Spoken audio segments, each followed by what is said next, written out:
During the Cold War, America's Sound Surveillance System, or SOSUS, was a vast network of hydrophones across the ocean floor, all listening for Soviet submarines so their movements could be tracked.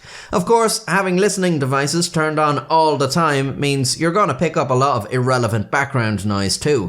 Vibrations from tectonic plates, merchant ships, marine life. But in 1989, Navy analysts detected an odd signal coming from the depths of the North Pacific Ocean.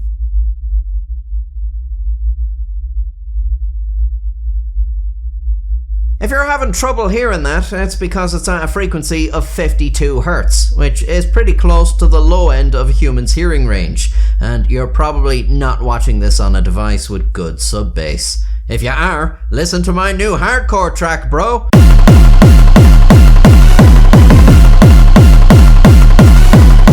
Let's speed this audio up 10 times, bringing the frequency up to our mid-range at 520 Hz.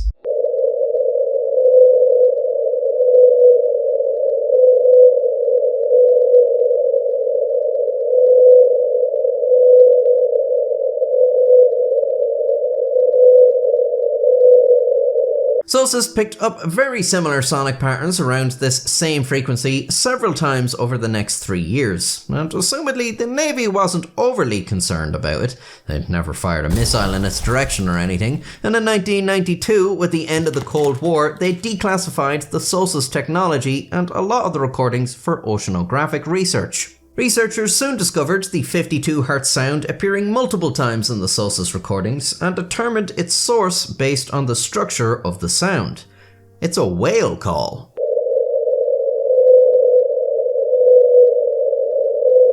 But this was very unusual, unlike any whale call heard before. It wasn't a toothed whale, that's your orcas, sperm whales, belugas, bottlenose dolphins, etc., because those don't make long-distance calls, placing them alongside me in the miserly bastard parv order. They do make clicking sounds for echolocation, or whistle and burst pulse for social calls, but these are high frequency, like 15,000 Hz and well beyond, and they usually only travel a few kilometers underwater. Baleen whales, on the other hand, humpback whales, grey whales, blue whales, etc., emit very low frequency, long moaning calls that can travel hundreds of kilometers. This guy moaned at least this loud.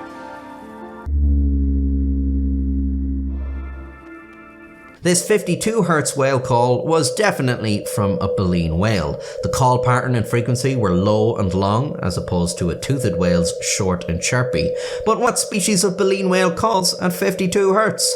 None. They pretty much exclusively stay under 30 Hz. This small handful of recordings were the only examples of such a whale call ever heard. But more examples would follow as scientists started getting their hands on SOSUS-level hydrophones over the years. Once every year or so, someone would pick up a 52 Hz call in the North Pacific.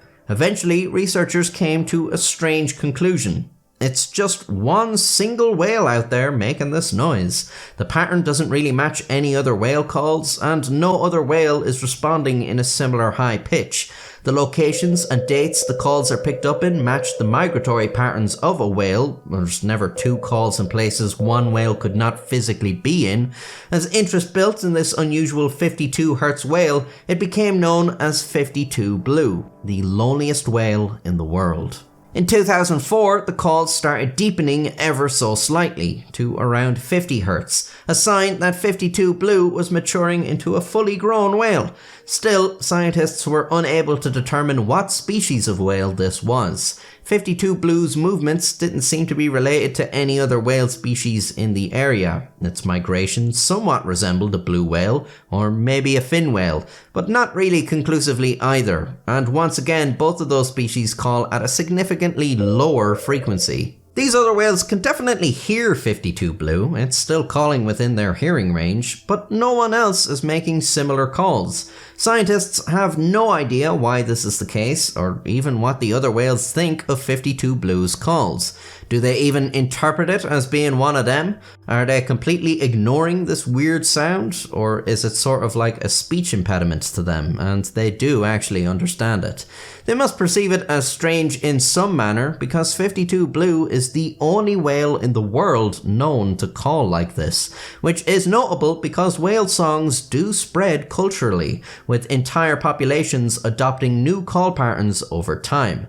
Whatever the hell 52 Blue is singing, it ain't catchy. There are a number of theories as to why 52 Blue sounds different to every other whale in existence. It could be a strange hybrid like the offspring of a blue whale and a fin whale, a flu whale.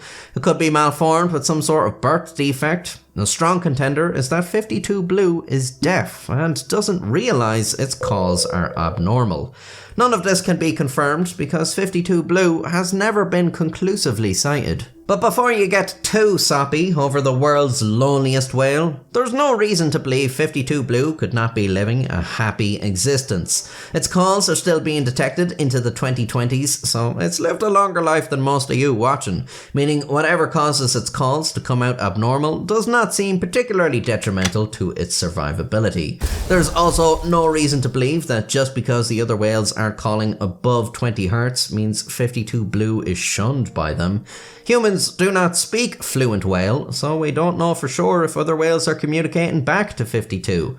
In 2010, sensors off the coast of California seemed to pick up 52's call twice around the same time in different areas, meaning there could be at least one other whale out there making the same call.